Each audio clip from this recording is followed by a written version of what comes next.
We're very excited today to be launching our new Doctoral Training Centre. It's aimed at making a step change in how we make products in the future. Today, our manufacturing processes are less than economical.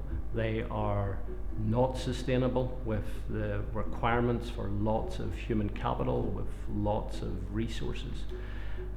They're not flexible, they're not agile, and many of these processes require new technology.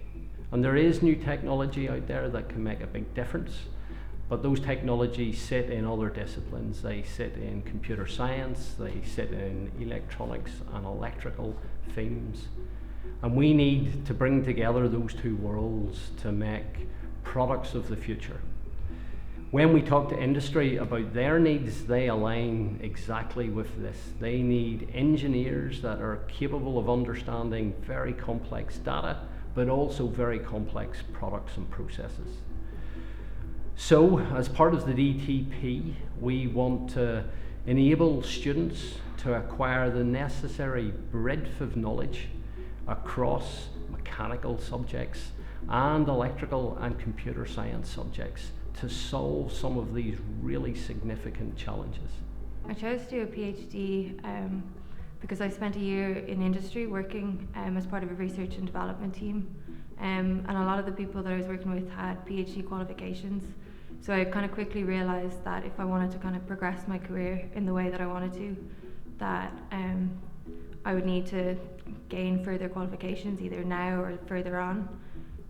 I kind of got lucky that this opportunity landed on my lap and that it had the right mix between industry training and research. It was an interesting research topic, so I kind of jumped for it. Our doctoral training program will harness expertise from across the Faculty of Engineering and Physical Sciences. Through disciplinary expertise and research, we will try to solve some of the future problems in design and manufacturing.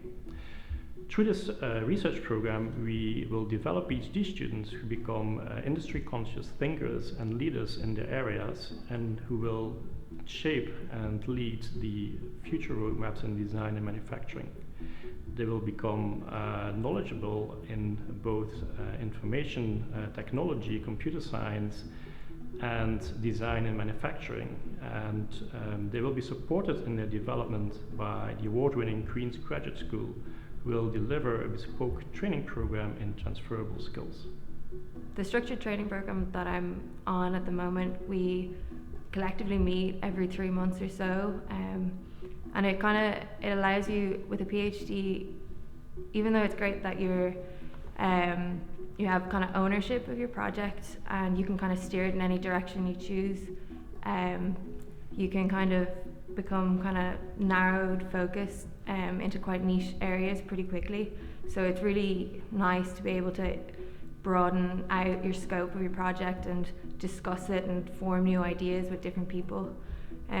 Having different researchers and industry collaborators on the project means that we have training on things that aren't necessarily directly related to our specific projects, but allow us to learn about expertise knowledge from different partners and things like that, which will kind of stand in the future for different research areas and different things that we can work on.